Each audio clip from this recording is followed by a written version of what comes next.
Hi అండి, నమస్తే. నేను మీ శైలజాని. Welcome today mummy's kitchen. ఈరోజు రెసిపీ ఎంతో టేస్టీ అయిన మడత కాజా మీతో షేర్ చేసుకుందాం అనుకుంటున్నానండి. ఎలా చేసుకోవాలో చూద్దాం రండి.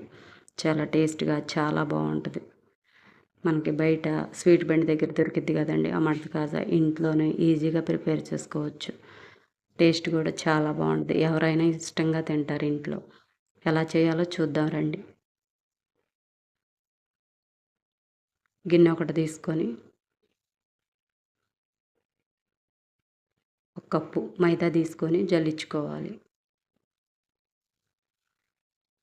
అలా జల్లించుకొని అలా ఏమన్నా ఉన్నా వచ్చేస్తాయి జల్లించుకుంటే. అలా జల్లించుకొని పక్కకు తీసుకోవాలి. కొద్దిగా సాల్ట్, కొద్దిగా నూనె వేసుకోవాలి. మొత్తం కలుపుకోవాలి. అలా కలుపుకొని కొద్ది వాటర్ యాడ్ చేసుకొని పూరి పిండిలా కలుపుకోవాలి.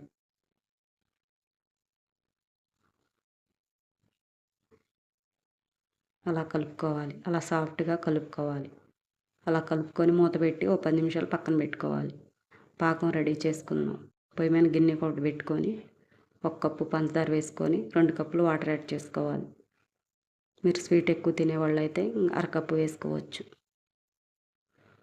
అలా తిప్పుకుంటూ మరగబెట్టుకోవాలి. పాకం ఏం అవసరం లేదండి, జిగురు పాకంలాగా వస్తే చాలు. ఫుడ్ కలర్ కొద్దిగా వేసుకోవాలి. యాలక్కాయ పొడి కొద్దిగా వేసుకొని బాగా మరగబెట్టుకోవాలి. అలా మరిగిన తర్వాత చూడండి, వీడియోలో చూపించినట్టు అలా జిగురులాగా వస్తే స్టవ్ ఆఫ్ చేసి పక్కకు తీసుకోవాలి. పూర్తిగా చల్లగా అవనివ్వాలి. ముందుగా కలిపెట్టుకున్న పిండిని తీసుకొని ఇంకొకసారి కలుపుకోవాలి. అలా కలుపుకొని చిన్న చిన్న బాల్స్లా చేసుకోవాలి. అలా చిన్న చిన్నగా చేసుకొని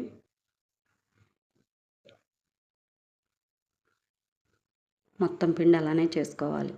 ఆ సైజులు అలా చేసుకొని పొడిపిండి కొద్దిగా తీసుకొని పూరీలాగా చేసుకోవాలి. చిన్న సైజులో చేసుకోవాలి. అలా చేసుకోవాలి. అలా చేసుకొని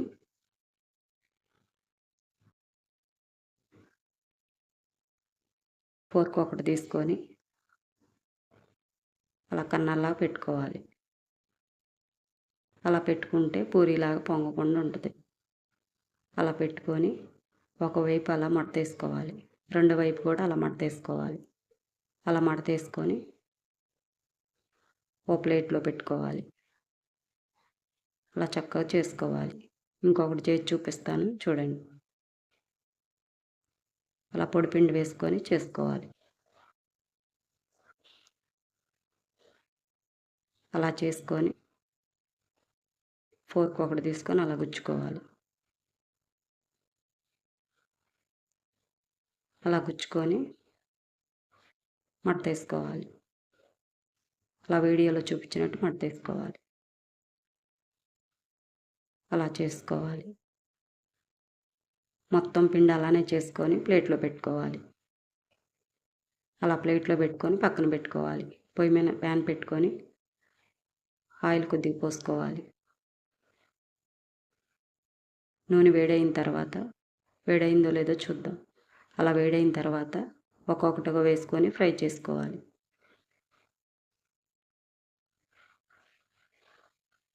అలా బాగా ఫ్రై అవనివ్వాలి. అలా ఫ్రై అయిన తర్వాత రెండో వైపు తిప్పుకొని ఫ్రై చేసుకోవాలి. అలా కొద్దిగా ఫ్రై అయిన తర్వాత ఇంకొకటి వేసుకొని ఫ్రై చేసుకోవాలి. అలా తిప్పుకుంటూ ఫ్రై చేసుకోవాలి.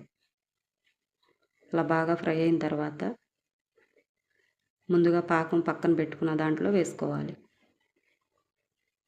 అలా వేసుకొని కొద్దిసేపు ఉండనివ్వాలి. పాకం బాగా పీల్చుకుంటుంది. అలా 2 నిమిషాలు 5 నిమిషాలు ఉంచుకోవాలి. ఇంకొకటి కూడా ఫ్రై అయిన తర్వాత అలా వేసుకోవాలి.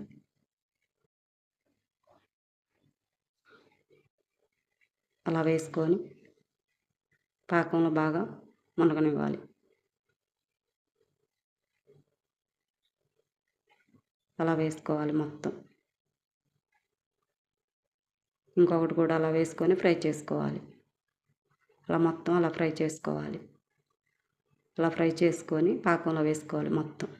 అలా వేసుకొని ఒక 5 నిమిషాల తర్వాత పక్కకు తీసుకొని సర్వ్ చేసుకోవటమే. చాలా టేస్ట్‌గా చాలా బాగుంటుంది. ఇలా ట్రై చేయండి. ఎలా వచ్చిందో నాకు కామెంట్ చేయండి. కామెంట్ చేయటం మాత్రం మర్చిపోవద్దు. జ్యూసీగా చాలా టేస్ట్‌గా చాలా బాగుంటుంది. మన ఛానల్లో ఇట్లాంటి రెసిపీలు, సింపుల్ అయిన రెసిపీలు, టేస్టీ అయిన రెసిపీలు చాలా ఉన్నాయి. ఫాలో చేస్తూ ఉండండి. పైన పాకం పోసుకొని తింటే చాలా టేస్ట్‌గా ఉంటుంది.